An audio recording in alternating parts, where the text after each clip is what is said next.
Hi everyone, it's Tim Kitchen here, Senior Education Advocate for Adobe based in Melbourne, and I work in the Asia Pacific Australasia region. And the webinar that I did last night on Edge Animate didn't quite work as well as we'd hoped. So I'm doing it again now with Adobe Presenter, which will provide a little bit better audio, and hopefully we'll get this done nice and quickly for you. So Edge Animate, this is really a 101 course or a beginner's course, just to introduce you to this fantastic bit of software which has come out with the Creative Cloud as one of our Edge tools, and it's an animation tool. It's a way of creating 2D animations, similar to Flash, but if you're a Flash user, there are some differences, but there are a lot of similarities as well. And it's not quite as functional as Flash. Flash has been around for a long time, but the advantage of Edge Animate is that it does produce an HTML5 product, which Flash traditionally hasn't in the past. So, but that also is a bit of a disadvantage because HTML5 is still developing as a platform in a sense, and so there's a lot of things you can do in Flash that you can't do in Edge Animate. So don't expect it to be the be-all and end-all at this stage, but of course it'll get better as it goes on.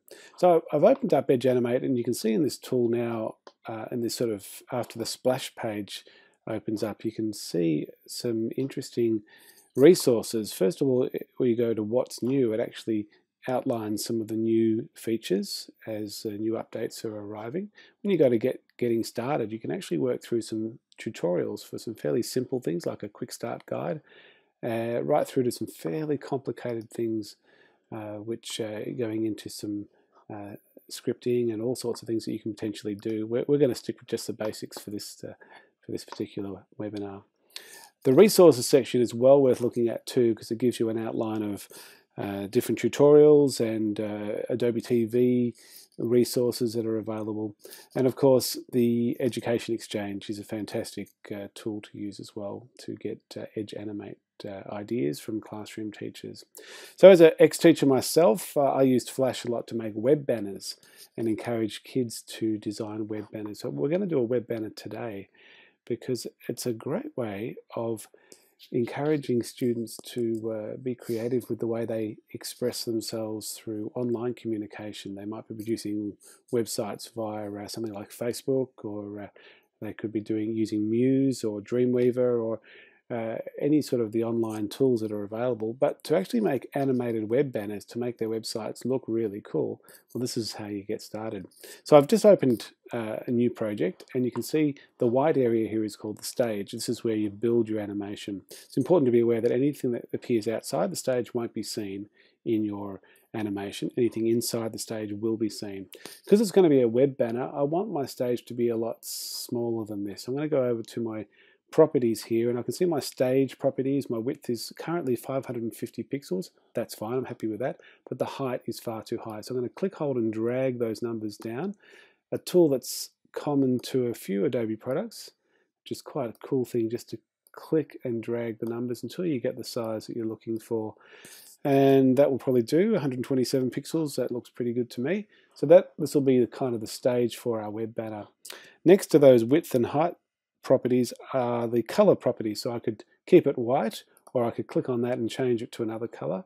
But for this tutorial, I'm actually going to go to the next one, which is our gradient property. And for the top of the banner, I would like a kind of a reddy color. So it's going to choose a different range of reds and get into that color there. And you'll notice I've got a white down the bottom. Of course, I can adjust my gradient with that sliding tool just there. I'm going to bring it down. So that's kind of the effect I'm looking for. If I wanted a radial gradient, I would click into the radial section and I'd have a different type of feel again. But I'm pretty happy with a linear gradient. It looks like this. So I'm happy with my background color. Now I'm going to start putting in some of the assets into this banner. One of the most important assets in a banner is, of course, the text. So I'm going to go over to all these tools up here, and where I've got a T for text box. And I'm going to click and create a text box outside of the stage, because originally I wanted to start off the stage and then come into the stage. Notice that as I created that text box, a whole lot of new tools appeared for me. which is quite cool. So I'm just going to move that out of the way so I can see all these tools. I'm going to start by typing in my text. Just disappeared again, so I'll bring that back up again. Text. I'm going to type in the word my name. That'll do. That could be anyone's name. And I'll just bring that down so we can see all of the controls. There's my alignment tools here. It's going to center that so that it's in the middle of the text box. And then we'll just move the text box around so I've got it fitting in there. Now I'm not particularly happy with the color. Just a black on red is a little bit too simple. So what I'm going to do is go and use some of the properties that I've got here to adjust the colors. Let's go for a nice blue and see what that looks like when I bring it into the stage. Yeah, it looks pretty good. Generally what I like to do when it's a nice broad text box is also put a shadow on it, and down the bottom I've got the shadow tools. I'll open that up, but I need to activate it by clicking this little button here, and that opens up my shadow tools. And now if I bring it down, you can see there's a shadow there. The alignment of that shadow is a little bit out, so it's just going to adjust the settings of that shadow so that it looks a bit better. So I've just adjusted the y-axis properties of that shadow. That looks a bit better now. So right, as I said, I want the text box to be off the stage first, and we're going to start our first little bit of animation. This is where the timeline comes into play. The timeline for Edge Animate is based in seconds. In Flash, if you're a Flash user, you would probably recall that your timeline is based in frames. So there's a fundamental difference between the two programs. I would like my text to, over the period of 1 second, to appear and to fall into place into kind of this position here. And that's the kind of feel that I'm looking for. So at the 0 point mark, at the 0 seconds mark, I want my text box, which has already generated its own layer here, I want it to be exactly where it is. So I'm going to go to my position and scale properties, and it's the y-axis that I'll be working with because I'll be dropping down vertically. I'm going to click on the little button next to Y. What that does, it creates a keyframe. So it tells the timeline that at this point in time, the text box should appear, the text 2 box, I could name it something else, but I'll call it text 2 at the moment, should be off the stage.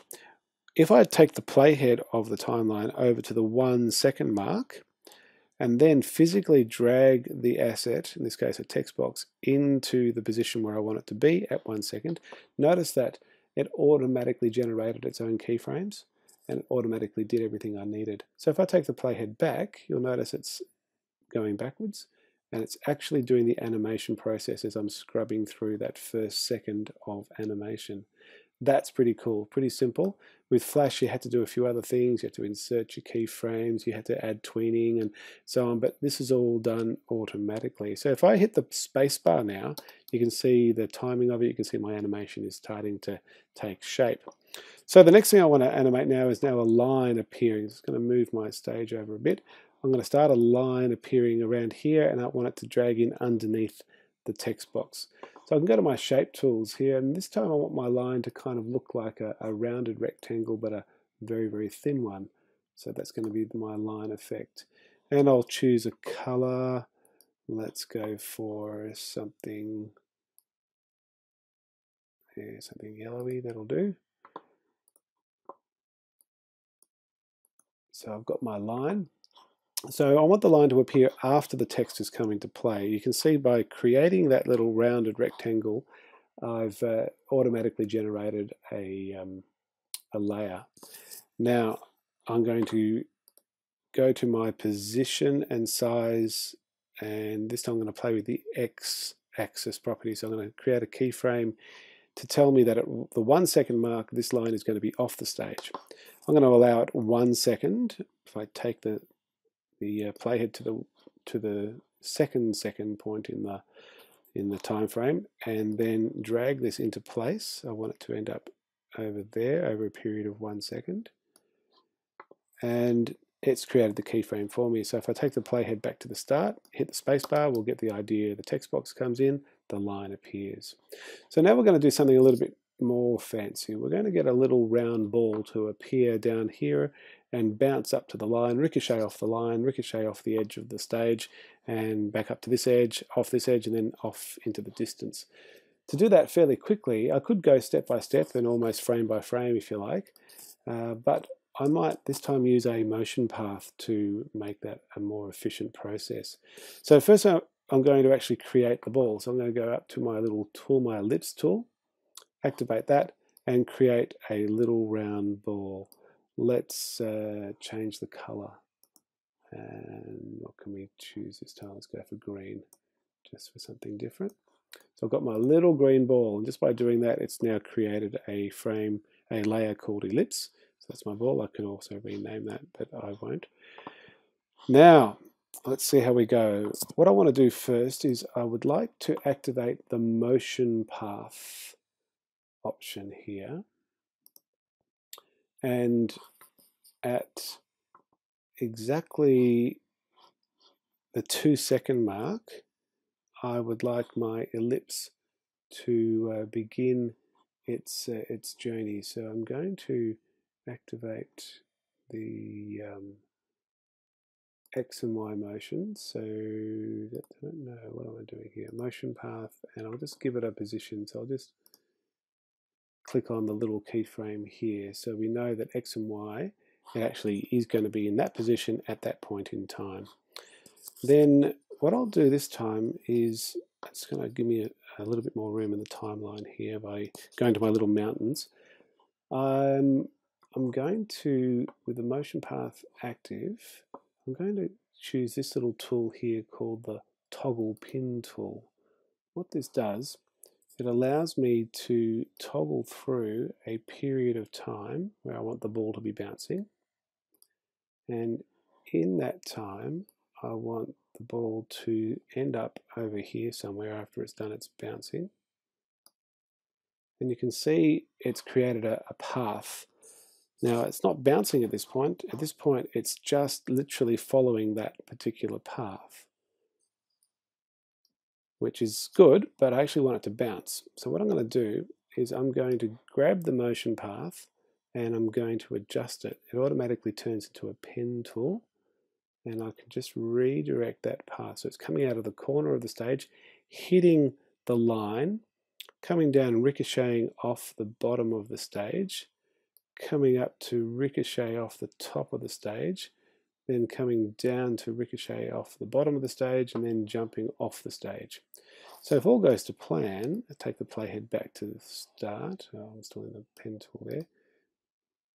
Hopefully that has all gone into play. Let's just play. You can see it's actually following it as I scrub through. So I'll take it back to the start, hit the space bar, got my text box, got my line, and the ball is bouncing. So that's pretty much the bulk of the animation. What I want to do now is actually insert an image on this side of the banner.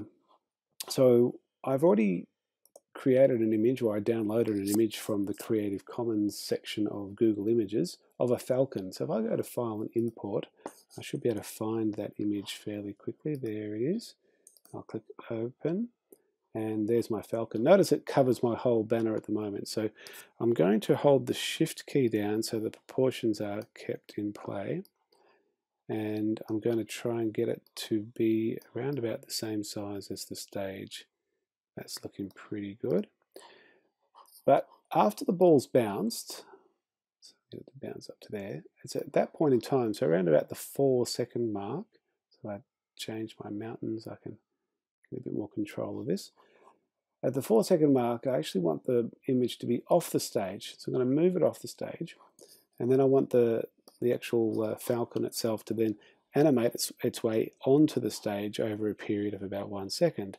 So my falcon is sitting there on a layer, and at the moment it's off the stage. So to tell the timeline that I want it off the stage, I'm going to work with my position and size properties and choose the X keyframe mark. So I've got my keyframe at X, and then after a period of 1 second, I would like the falcon to appear there. You can see how that's all going to come into play. You can see that's all automatically worked. Same technique as I used for the other things. But let's go a little bit trickier now. What I'd like to do is I'd like the falcon to blink at me, to give me a wink. So I opened up this image in Photoshop and I used the Content Aware Fill tool to see what would happen, to see if I can get the illusion of it actually doing a wink, and then saved it, and this is what it looked like. I'll go and open up the eye closed version of this image, and there it is. So it's not perfect, but if I just resize that, we'll get an idea of what it's going to look like when it winks. So I can get that to match the exact properties. Remember to hold the shift key down to keep the proportions right. So there's eye open, and there's eye closed. Now what I'd like is the wink to occur soon after the falcon is coming to place. So it's coming to place, and then around about this point here, I've got my falcon eye closed. I want it to appear, but I don't want it to hide the other falcon that's there. So what I'm going to do at this point in time, I'm going to choose on the opacity or the visibility, and I'm going to reduce the visibility to 0 so it disappears, and then open the keyframe at that point. So I've got my falcon coming in, and then at this particular point in the timeline, my closed eye falcon is there, but you just can't see it because the opacity is right down. I'm going to move the timeline forward just a fraction, and that's when I'm going to increase the opacity to full, to 100%, and you can see it's now blinked. Then it's going to move the timeline a fraction again, and I'm going to reduce the opacity down to 0. So I'm getting the effect of it winking by just having it visible and then not visible. Let's see what this looks like if I take it back to the start. Hit the spacebar, I've got the text box, I've got the line, I've got the ball bouncing, I've got the falcon then blinking. So that's pretty much what I'm looking for in terms of a web banner. So what we've done is we've created a text box, and we've animated it in. We've created a shape, in this case a rectangular line, and we've animated that in as well using the x-axis tool. We've created a ball, and we've bounced the ball along a motion path, and we've imported an image, 2 images in fact, and we've given the illusion of the falcon winking. I'm pretty happy with what I've got, so I'm going to now publish it and get it ready so I can put it onto something like Adobe Muse. So to do that, I'll go to File and Publish Settings first. And it's important to save your work before you go any further. So what I'm going to do now is just save it quickly. I'll save it as, I'll call it Banner 6, because I've been doing a few of these. And I'm going to put it into my desktop. And I might just put it into a folder on my desktop called Banner 6, so I know where it's all going to be located. So I've got it saved. Now I'm going to go to File and Publish Settings, and I'm going to publish this as an animated deployment package. You've got an option of publishing it as a HTML through the web version. Animated deployment package creates an OAM file which can be used in Muse. And you've also got the option of opening it up as an iBooks or OS X tool, so you can actually have animations within an iPad or a tablet device. So in fact, let's do all 3. I'm going to activate all 3 and just make sure that they're all pointing to that folder I just created, which was Banner 6. So that's all good to go. And this one is about to be pointed into that folder as well, and this one as well into the same folder. So all three versions, all 3 exports are going into the same location, and then I'll just click Publish. So while that's publishing, I'll just quickly jump over to my Finder and have a look for that folder on the desktop. And I can see all the different versions that I've got to work with of this animation. If I jump to the HTML version, for instance, and open that up with Firefox, you'll see the banner appearing in the browser view, and everything's kind of looking pretty good there. What I'm going to be working though with is the OAM file. So I'm just going to quickly open up Adobe Muse, and we'll actually put this banner into my website. I use Muse to build my personal website. I'm just going to jump into that when it opens up. Okay. And I've got a page on my website in Muse called Animations somewhere. There it is. And you'll notice if I open up this page, you can see a previous version of the banner exists there. So I'm just going to put this one underneath that. That was my practice attempt. In fact, I'm going to delete that one. And with Muse, it's as simple as just going File and Place, similar to InDesign. File and Place, and then look for the OAM file, and then click Open. And it gives you a little preview of what it looks like, and you click and drag to the width that you want. Position it where you want it to appear, and then to test it out, we'll just do a little preview, and we'll see if this is going to work. Opening up, it's previewing now. You can see a previous animation that I did, and this is the one I just did now. So that gives you an idea. There's two kind of examples of web banners that I've created using Edge Animate. So just to finish up, it's worth keeping in mind that the Education Exchange has a lot of resources that you can use, and keep focusing on the webinars that are coming up. There's one coming up that Mitch Resnick from MIT at Boston is going to be involved with. He's a bit of a hero of mine. I've loved listening to his work and reading his work over many years now. He's a disciple of Seymour Papert, who's kind of like the godfather of ICT in integration in education, and has been for many, many years. So I'm looking forward to hearing from Mitch Resnick coming up soon. So watch out for that one. And all the other webinars that we've got ready for you at Adobe. The other thing to highlight in the Education Exchange for Edge Animate is the Adobe Generation Animation course that was done this year. The resources from that course are available on the Education Exchange. If you do a search on the Education Exchange for Jason Carthew, you'll come up with the resource there. Or if you just look up Adobe Generation Animation, and there's some terrific ideas of how to work with Edge Animate in the classroom. Hope you enjoyed this. See you later.